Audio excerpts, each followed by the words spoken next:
বন্যায় ডুবে গেছে চট্টগ্রাম, বিপন্ন মানবতা তাদের সহযোগিতার জন্য লাকসামের স্বেচ্ছাসেবকরা ত্রাণ সহযোগিতা এখানে একত্র করছে।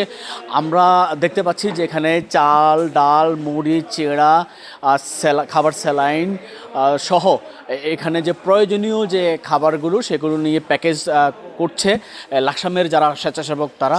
বিশেষ করে লাকসামের একজন উদ্যোক্তা আসাদুজ্জামান ভুট্টু, তার নেতৃত্বেই মূলত এই কার্যক্রমটি পরিচালিত হচ্ছে। আমরা দেখেছি যে তিনি সোশ্যাল মিডিয়ায় স্বেচ্ছাসেবকদেরকে আহ্বান করেছেন তার সাথে কাজ করার জন্য। তার আহ্বানে এখানে 20 জন স্বেচ্ছাসেবক তারা এখানে একত্রিত হয়েছেন এবং চট্টগ্রামের বন্যার্ত যারা আছে তাদের জন্য যে ত্রাণ সামগ্রী সেই ত্রাণ সামগ্রীগুলো প্যাকেট করছেন। আপনারা জানেন যে এই যে বন্যার্তদের সাহায্য, সেই সাহায্য করার জন্য গত যে বিশ্বকাপ কোয়ার্টার ফাইনাল, সেই কোয়ার্টার ফাইনালে আর্জেন্টিনার সমর্থকদের কাছে সাহায্য আহ্বান করা হয়েছিল। সেখান থেকে প্রায় 12,000 টাকা নগদ অর্থ সহযোগিতা ওঠে এবং এই খবর পেয়ে দেশ বিদেশ থেকে আরও বিভিন্ন মানবিক মানুষ তারা বেশ কিছু অর্থ তারা প্রেরণ করে এবং আগামী যে সেমিফাইনাল খেলা আছে আর্জেন্টিনার, সেখানেও আমরা সোশ্যাল মিডিয়ার সূত্রে দেখতে পেয়েছি সমর্থকদেরকে বন্যার্তদের জন্য সহযোগিতা সাথে করে নিয়ে আসার জন্য আহ্বান জানানো হয়েছিল। সেমিফাইনাল খেলায় যা আর্থ সহযোগিতা ওঠে, কোয়ার্টার ফাইনালে যা উঠেছিল এবং অন্যান্য মানবিক মানুষরা যে সহযোগিতা পাঠিয়েছে এবং ছোট ছোট যে স্বেচ্ছাসেবী সংগঠন আছে সেই স্বেচ্ছাসেবী সংগঠন 5,000 10,000 টাকা করে বিভিন্ন জায়গা থেকে সংগ্রহ করেছে। সেই টাকাগুলো এখানে এসে জড়ো করা হয়েছে, সেই সহযোগিতাগুলো এখানে জড়ো করানো হয়েছিল। সকল সহযোগিতা একসাথ করে এখানে প্যাকেজ তৈরি করা হচ্ছে। লাকসাম থেকে একটি ত্রাণবাহী বাস চট্টগ্রামের উদ্দেশ্যে রওনা দিবে, যেখানে 20 জন স্বেচ্ছাসেবক সেই বাসে করে চট্টগ্রামের উদ্দেশ্যে যাবে এবং চট্টগ্রামের যারা বানভাসী মানুষ আছে তাদের পাশে দাঁড়াবে বলে আমরা জানতে পেরেছি। আমরা আসলে বিশ্বকাপ ফুটবল খেলা দেখানো শুরু করছিলাম লাকসাম স্কুল মাঠে। খেলার মাঝখানেই শুরু হয়েছে চট্টগ্রামের বন্যা। তো সেদিকে আমাদের মনোযোগ কম ছিল, আমরা ওয়ার্ল্ড কাপের দিকে মনোযোগ ছিলাম, যেটা সত্যি কথা। তো অনেক ভাই আমাদেরকে বলছিল যে আপনি তো মানবিক কাজ অনেক করে এসেছেন বা করছেন, লাকসামে বন্যা এবং করোনা, সিলেটে বন্যা সহ বিভিন্ন জায়গায় আপনি সামাজিক কাজে অনেক অ্যাক্টিভ, কিন্তু চট্টগ্রামের বন্যায় আপনার কোনো ভূমিকা দেখছি না। এই জিনিসটা, এই কথাগুলো কিন্তু আমার হৃদয়ে অনেক লাগছে এবং এটা লাগারই কথা যে এদিকে বন্যা চলতেছে, এদিকে আমরা খেলা দেখতেছি। এটা আমার কাছে, আমার সাথে যায় না আসলে। তো যার জন্য আমি মানসিকভাবে যথেষ্ট একটা পীড়ার মধ্যে ছিলাম। তো আমি সিদ্ধান্ত নিয়েছি যে না, আমরা চট্টগ্রামবাসীর জন্য এই বন্যার্ত মানুষের পাশে দাঁড়ানো দরকার। তো এই পরিকল্পনাতে আমি আমার আত্মীয়স্বজন এবং বন্ধুবান্ধব থেকে কিছু সংগ্রহ করেছি ফান্ড, আর আপনাদের মাধ্যমেও কিছু পেয়েছি। এবং যারা আর্জেন্টিনার ফ্যান ফলোয়ার, যারা মাঠে খেলা দেখতে গেছে, তারা নিজেরাও যে যা পারছে তাদের মতো করে তারা আমাদেরকে সহযোগিতা করেছেন এবং আরও সহযোগিতা আগামী ম্যাচে তারা করবে। তো লাকসামে আমরা খেলা দেখাতে গিয়ে যুব সমাজকে যে আমরা একসাথ করেছি, বিশ্বকাপ পুরা ওয়ার্ল্ডকে একসাথ করে ফেলছে। আমরা লাকসামে ক্রীড়ামোদী এবং ফুটবল প্রেমী যারা আছে ওদেরকে আমরা একসাথ করতে মোটামুটি কিছুটা সক্ষম হয়েছি। তো তারই সূত্র ধরে আমরা আজকে যে এই যে আয়োজনটা করেছি, এখানে অনেক স্বেচ্ছাসেবক কাজ করতেছেন, প্রায় 20-22 জন স্বেচ্ছাসেবক কাজ করতেছেন এবং আগামী দিনে আমাদের এই প্যাকেজিংটা চলবে। আমার টার্গেট হচ্ছে 1000 পরিবারের জন্য আমরা এখান থেকে খাদ্য সরবরাহ করব। আমরা যাব হলো আবার বৃহস্পতিবার রাতে, আমরা শুক্রবারের সকালে আমরা চকরিয়া গিয়ে আমরা অবস্থান করব এবং চকরিয়ার পেকুয়া এবং বিভিন্ন স্পট আছে, ওখানে আমাদের জন্য এই নৌকা ঠিক করা আছে এবং খুবই ইন্টোর এরিয়া, এখনও পর্যন্ত ত্রাণ পৌঁছে নাই এমন পরিবারের খোঁজও আমি পেয়েছি ওখানে স্থানীয় লোকদের মাধ্যমে। তো আমরা ওখানে গিয়ে ত্রাণ বিতরণ করব।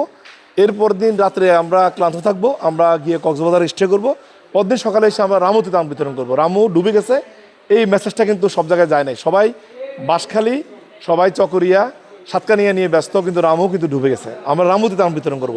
ত্রাণ বিতরণ শেষে আমরা আবার লাকসামে এসে পৌঁছবো এবং যদি ওয়ার্ল্ড কাপে আর্জেন্টিনা যদি ফাইনালে যায় তাহলে আমি পরবর্তী ম্যাচটাও দেখাবো এবং আগামী দিন রাতে যে ম্যাচটা আছে ওই ম্যাচটাও আমরা দেখাবো। ওই ম্যাচও ইনশাল্লাহ আমাদের যারা আর্জেন্টিনার যারা ফ্যান ফলোয়ার আছে, ফুটবল প্রেমী যারা আছে, তারা অবশ্যই আসবেন স্টেডিয়ামে এবং আপনারা এসে এখানে খেলা উপভোগ করবেন, পাশাপাশি আমাদের ত্রাণ কাজে কিছুটা আপনারা সহায়তা করবেন। আরেকটি বিষয় আপনাদের কাছে আমি বলি, মাঠে অনেক কাদা ছিল দীর্ঘদিন একটানা বৃষ্টি হওয়ার কারণে।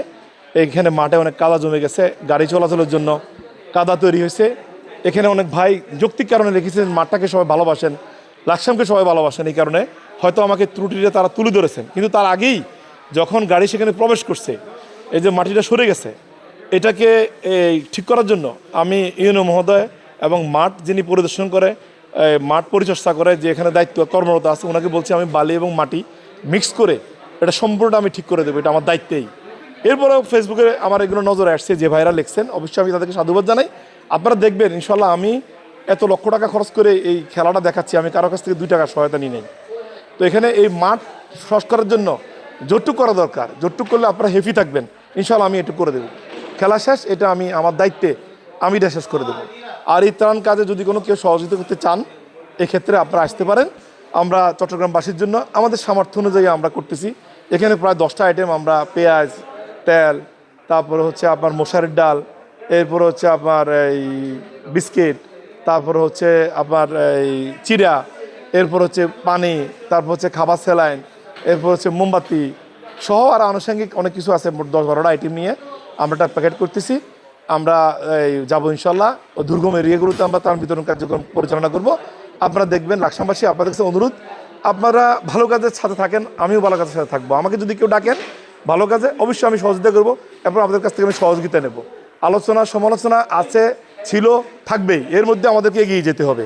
আরেকটি বিষয় আমি লক্ষ্য করছি, অনেক ভাই আমার ভাইস চেয়ারম্যানের প্রার্থী নিয়ে কথা বলছেন। ভাই, আমি তো যখন করোনায় কাজ করছি তখন তো আমি ভাইস চেয়ারম্যান প্রার্থী হই নাই, যখন আমি বন্যা নিয়ে কাজ করছি তখন কিন্তু আমি ভাইস চেয়ারম্যান প্রার্থী হই নাই। এবার আমি আশা করছি যে আসলে কি জনগণের সাথে আমার এঙ্গেজমেন্টটা আছে কিনা, আসলে জনগণ আমার সপক্ষে আছে কিনা। আমি যদি ভালো কিছু করে থাকি, আরও ভালো কিছু করার জন্য, আমাকে কাজ করার সুযোগ করার জন্য প্রশাসনিক একটা ব্যবস্থাপনা যদি আপনারা মনে করেন যে না, আমার মতো একজন লোককে প্রশাসনিক একটা চেয়ারের মধ্যে বসানো দরকার, উপযুক্ত মনে করেন, তাহলে আপনারা বসাবেন। আর এমন আছে যে আমি নির্বাচন থেকে সরেও দাঁড়াতে পারি, এটা সময় বলে দিবে, সময় বলে দিবে। এটা নিয়ে তো মানে আমার ভিতরে উচ্চ আকাঙ্ক্ষা নাই। কিন্তু আমি ফুটবলপ্রেমী মানুষ, আমি ক্রীড়ামোদী মানুষ, সাংস্কৃতিক একজন মানুষ, রাজনীতির উদ্দেও দলমত নির্বিশেষে লাকসামে কিন্তু আমি চেষ্টা করতেছি আমার একটা অবস্থান গড়ে নেওয়ার জন্য। তো সবাই আমাদের জন্য দোয়া করবেন এবং আমরা যদি টিম সাথে কাজ করতেছে, আমি সকলকে অভিনন্দন জানাচ্ছি।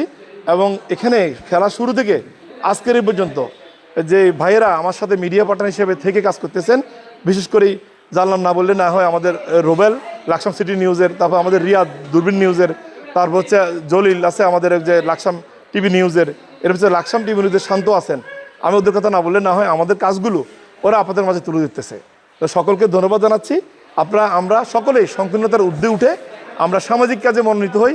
আমরা মাদককে না বলি, আমরা ফুটবলকে হা বলি, আমরা খেলাধুলাকে হা বলি। আমরা লাকসামবাসীকে তুলে ধরার জন্য আজকে আমি নাম দিয়েছি কি জানেন?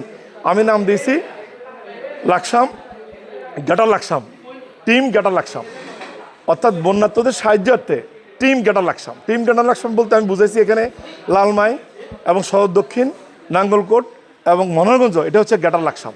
এই জন্য আজকের এই যে ত্রাণ বিতরণ, এখানে আমার নামটা আমি ইউজ করতেছি না কোথাও, কারণ এখানে অনেকের সহায়তা আছে। কিন্তু ফুটবলে কেউ আমাকে সহায়তা করে না, আমি কারোর কাছে সহায়তা চাইও নাই, ওখানে আমার নাম আমি প্রচার করতেছি। কিন্তু এই জায়গাতে আমি টিম গ্যাটার লাকসামের আয়োজনে এই ত্রাণ বিতরণ আমি হয়তো উদ্যোগ নিছি, সকলের সার্বজনীন সহযোগিতায় আমার এই প্রচেষ্টা, আমার এই ক্ষুদ্র প্রচেষ্টায় যদি কোনো অসংগতি থাকে, ভুল থাকে, দয়া করে ক্ষমা সুন্দর দৃষ্টিতে দেখবেন, পরামর্শ দিয়ে সংশোধন করে আমাদেরকে কাজ হাতে দিবেন, ইনশাল্লাহ আমরা কাজ করব।